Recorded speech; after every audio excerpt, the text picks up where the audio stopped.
Всім привіт, друзі! Сьогодні ми вирішили з моїм приятелем відповісти вам на ваші питання, зробити такий відосик. Що ти думаєш по цьому приводу? Дімасік. Побачимо, як воно піде.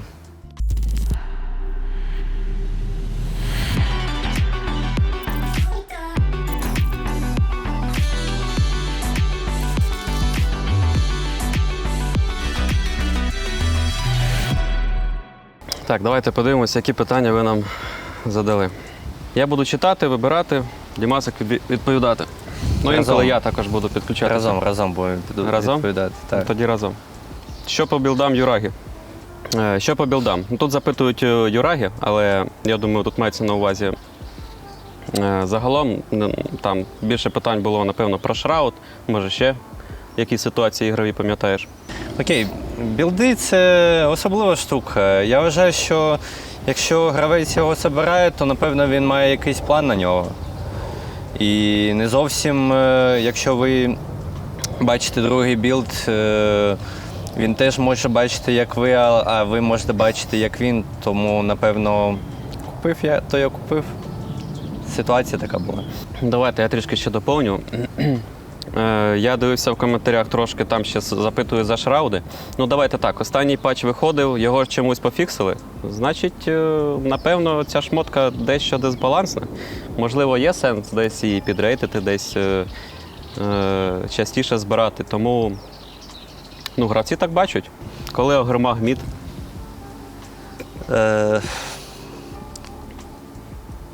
Коли друга голова відросте. Чи був тільт після програшу? Сильного тільта не було, бо нам ще грати кваліфікацію через 1,5 неділі. Тож потрібно зробити тільки висновки, щоб пройти другу кваліфікацію. Тож якось так. У нас тільта ніякого не було. Ми нормально зібралися після програшу, поспілкувалися і ми знаємо, чому ми програли, всі наші помилки. Тож у нас все було нормально. Білди? Білди, так. Цікаве питання дуже. Хто колить заходи на хайграунд? Хто колить? Зазвичай, хто б'є, той колить. Якось, так. Хтось може вкинути, б'ємо чи не б'ємо, відходимо чи не відходимо, але зазвичай, хто б'є, то і колить. На якому етапі ви сформовані як команда? Чи багато роботи ще потрібно зробити? Та чи будуть зміни в складі в разі непроходження квали на інт? Як багато питань. На якому етапі ми сформовані як команда? В нас дуже багато дірок закрито, які є в початкових якихось командах. Так, у нас всі дуже такі опитні гравці. Я вважаю, що ми досить добре сформовані і ми вже зараз готові до того, щоб вриватися на тір-1 сцену. Але є деякі проблеми в грі, саме командні, які потрібно вирішувати. Там, якщо говорити про зміни в ростері, то ми зараз взагалі про це нічого не думаємо. У нас в команді все добре, всі друг друга влаштовують. Ми розуміємо, що ми програємо лише за рахунок наших саме командних помилок, які треба вже коригувати. Тому так, зараз ми тут і знаходимося, щоб помилки наші коригувати. Кожного дня це робимо. Який настрій в команді? Та які плани після квал на Ріад? От зараз. Після квал на Ріад, напевно, день відпочинку. А далі підсумки колишніх квал і формування наших ключових помилок. І вже робота над квалами на інт треба забирати. Як відбувається спілкування в команді? Типу на лініях говорять на російській, а потім на англійській, чи всю гру на англійській? Це знову ж таки в копілку питань щодо мови. Можеш детальніше розповісти. Ми міксуємо, але намагаємося міксувати з прогресом більше в англійську, щоб мідеру було більш комфортно та ми звикали до цього ще більше. Чому відхиляєтесь від ігор на Тір-2 турнірах? ЄПЛ, перед Дрімлігою, просто 1,5 місяці, без офіціалок, нічого не робили, лодарі сидять вдома, не грають, не тренуються. Чого ти не тренуєшся? Тренуємось, а там відмовляємося до джуни там. Перші міста займають. Ну, давайте так, питання дуже обширне. Воно більш полягає в тому, що ми отримуємо за перемогу на, скажімо, ЄПЛі, так? І що ми можемо втратити за там, поразку, там, скажімо так. Якщо ми перемагаємо, ну ми переможемо. Хто там перемагає? Мауза? Чи які команди перемагають? Міксують Маус, наші джуніори, якісь, напевно, склади альянсів там. Скажімо так, тут справа без будь-якого ЧСВ, ну дійсно просто в рівні команд. Якщо ми тренуємося проти команд рівня ЄПЛ, то команда просто може робити неправильні висновки для себе, напрацьовувати якісь паттерни, які ну, просто не будуть працювати проти команди рівня Тір-1. Частіше просто немає якогось сенсу. Є сенс інколи, коли ти, скажімо, можеш, коли ти відчуваєш, що тобі потрібно багато тренувань, коли ти можеш якийсь патч розбирати, або коли в команди був досить широкий проміжок, коли вона не тренувалася. Але якщо ви подивитесь на те, як тренуються, скажімо, там інші команди, ви побачите те ж саме. По суті, ці ЄПЛи, вони якраз для команд рівня, ну от навіть жуніор, які зараз потребують в цьому великій кількості ігор для того, щоб між собою зігратися, для того, щоб ну, просто розвиватися. По суті, у нас всі гравці, які знаходяться в колективі, вони вже проходили через цю стадію. І якісь базові речі, які зараз для інших команд ще відкриваються, для нас вони вже відкриті. І, ну, по суті, так, перемога на ЄПЛі, ну, нам може піти навіть в мінус. Я двократний переможець ЄПЛ. Які питання? От гарне питання. Чи комфортно почуває себе Sanctity в команді? Чи достатньо ви приділяєте уваги гравцю, який розуміє тільки англійську? Ну, мені здається, він себе досить чудово почуває. Ми, до речі, недавно проводили розмову і запитували в нього. Це ми вже десь 2 тижні знаходимося на буткемпі. Ми запитували в нього, як взагалі ти себе почуваєш, там, як тобі з нами, там, по кайфу чи ні. Там, може, ми взагалі якусь фігню робимо, там тобі все не подобається. Але ні, він дійсно такий досить чоловий молодий хлопчина, навіть при тому, що у нас різниця з віком є, але ми часто з ним спілкуємось там по грі, ми часто сідаємо обідати разом або вечеряти. Ми часто граємо в баскет, в покер сидимо, граємо. Ну, ми дуже багато часу проводимо саме як команда. У нас немає такого, що йдуть прак-ігри, потім ми розбігаємося по спальним кімнатам і відпочиваємо хто де. Ні, ну ми дійсно багато часу проводимо разом. Він з нами постійно спілкується і ну, в нас все окей. Так що так, він до нас влився, я б сказав, навіть чудово, незважаючи на те, що гравець англомовний. Тож так, все окей. Для тебе питання. Так і пишуть. Дімас, оціни, будь ласка, загальний командний перформанс по 10-бальній шкалі і свій особистий. Це вже від мене. По результатам чи по прогресу? Ну, давай все загалом. Просто командний перформанс написано. Ну, по результатам треба доказувати результатам, а по командному перформансу я вважаю, що в нас були і командні проблеми, які ми змогли вирішити. Так. І продовжуємо вирішати і робити висновки. Тож, к наступним кваліфікаціям я вважаю, що ми підготуємось краще і заберемо їх. Якось так. О, давай я тобі скажу. Питання задам. А як ти оцінюєш нашу підготовку до кваліфікацій? Тому що, судячи з твоєї відповіді, ми підготувалися погано.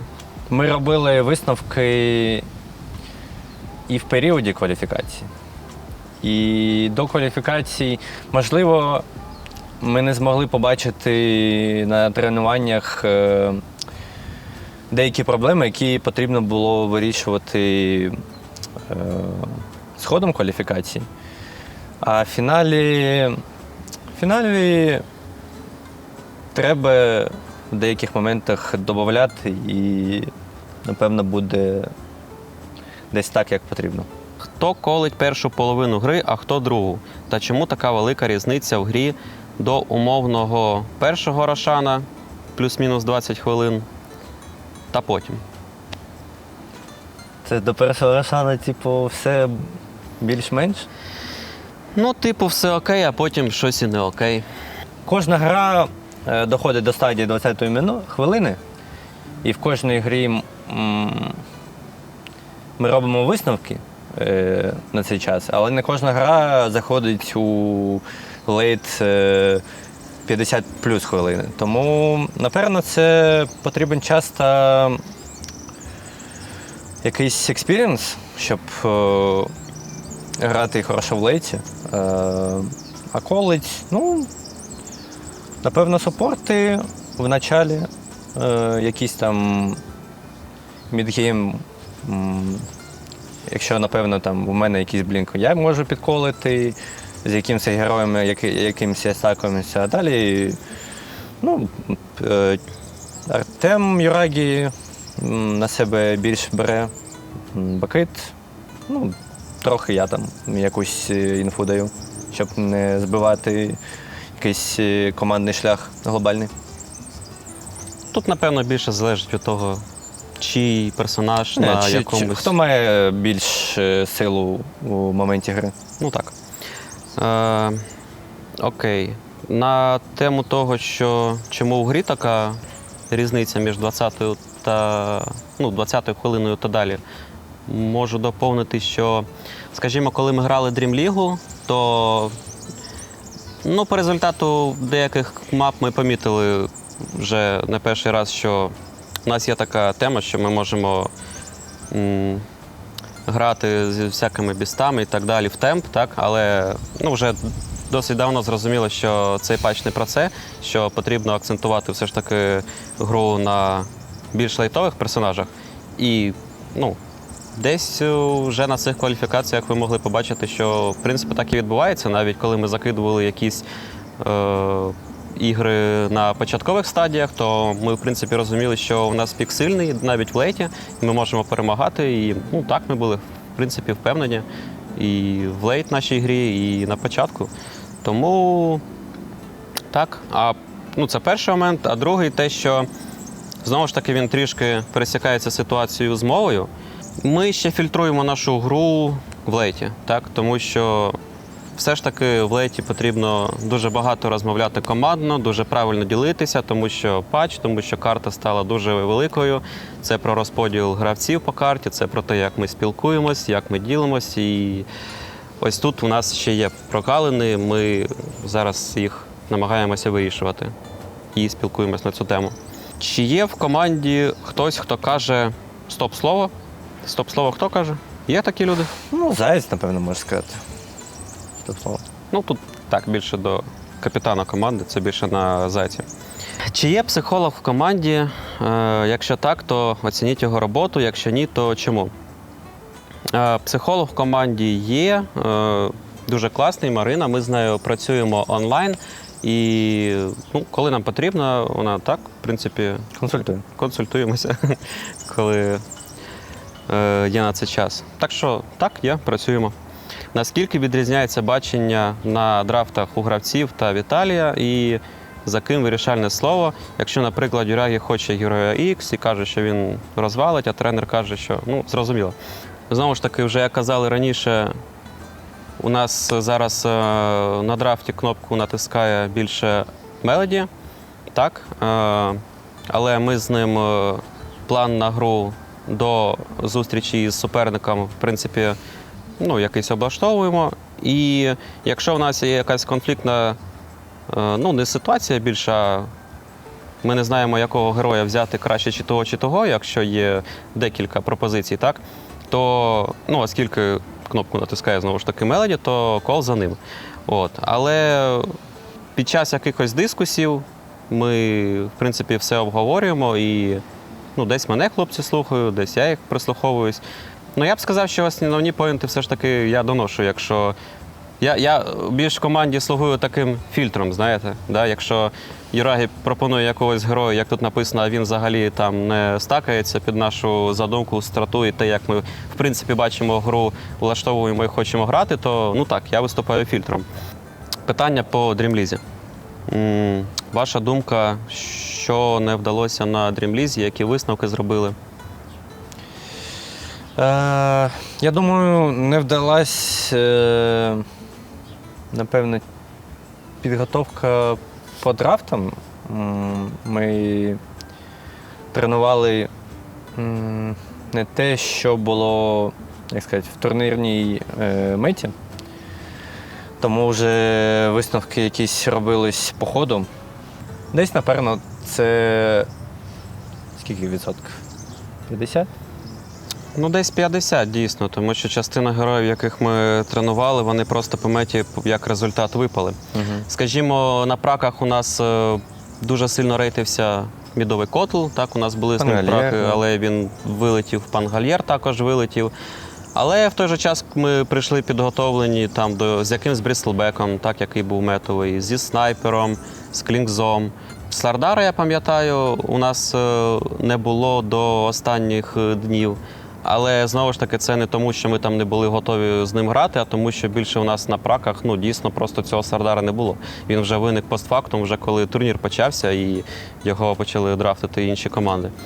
Тому, я б не сказав, що підготовка була погана, але, напевно, ми просто помилилися десь в рейті героїв. Так. І, можливо, десь невдало для нас мета змістилася. Якісь герої закривали певні задачі, і якщо ці герої випадають, тобі потрібно весь драфт міняти, щоб закрити ці задачі, які ці герої закривали. І в цілому у нас трішки по драфту були проблеми, тому ми і зробили виводи. Це і є відповідь на це питання. У нас зараз трішки на себе взяв обов'язок по драфтах Мелоді. А Заяць більше після патчу вирішив акцентувати увагу на своїй грі, на своїх героїв, тому що інформації дуже багато, потрібно дуже багато вивчати. Патч хоч і без якихось глобальних змін, але все ж таки героїв дуже багато. І поки що у нас так. Хто у вас аналітик? У нас аналітик Дакота. Можливо, ви його пам'ятаєте по минулих складах Наві. Коли Маг був тренером, він трішки з хлопцями тоді працював, їздив також на лани. Зараз він з нами працює більше офлайн. Інші деякі тір-1 команди знають, що в нього є крутий софт, яким ми також користуємося. Він дуже допомагає нам в плані статистики. Слідкувати за метою, за популярними якимись героями, за зв'язками і так далі. І якщо в мене або в Мелоді і в Бакита є якісь запроси до нього, він також це виконує. Він нас повністю влаштовує. Насправді дуже багато користі приносить, так що, ось так. Праки. З якими командами граєте? Мається на увазі тір 2, 3 або тільки тір 1 рівень. Якщо не секрет, перечисліть. Перечисліть, як йдуть справи в іграх.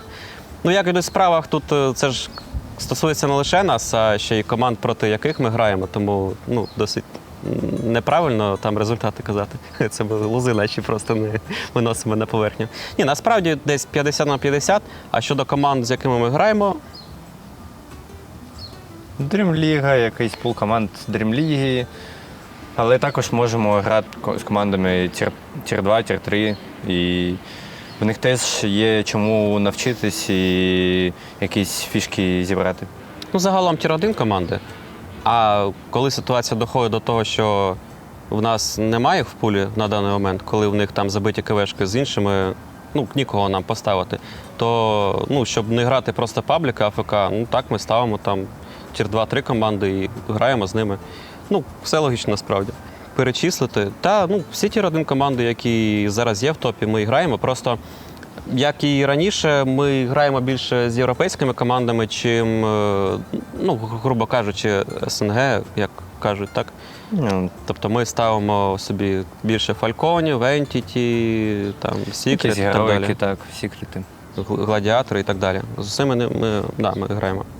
Питання більше до тренера. Скільки вам потрібно часу, щоб вийти на престижний рівень? Насправді, по ситуації в команді і по тому, як у нас проходять праки, я б сказав, що ми вже могли б перемагати кваліфікацію. Але так як ми її не виграли, ну, очевидно, що потрібно ще час. Я вважаю, що гравці всі сильні в нашій команді, всі 5. Що, ну, знову ж таки, як я вже казав до цього, ми програємо саме як команда. І нам потрібно покращувати нашу макрогру, нам потрібно розуміти, де не можна бити тір-2 вишки, бити хайграунд, де потрібно відходити. Ось ці саме, знаєте, командні моменти нам потрібно фільтрувати і нарощувати в собі. Тож так. Чи є сенс в майбутньому перейти в інший регіон Північної Америки? Ні. Ну, ми не плануємо нікуди перебиратися. Друзі, всім дякуємо за питання. Слідкуйте за Наві, вболівайте за нашу команду. Ми це дійсно цінуємо. Ви повинні розуміти, що, як і ви, ми також не задоволені результатом. Але ми працюємо, ми намагаємося піднімати рівень нашої гри. Десь останній час це не дуже гарно виходить. Хотілося кращих результатів і на Dream League, і проходити на Ріад, але десь не вийшло. Але в команді все добре, ви повинні це знати, розуміти, ми всі працюємо. У нас впереді квали на Інт. Ми будемо готуватися весь цей час, який залишився до них. Слідкуйте за нами, ще раз вболівайте, все буде окей. Всім дякую.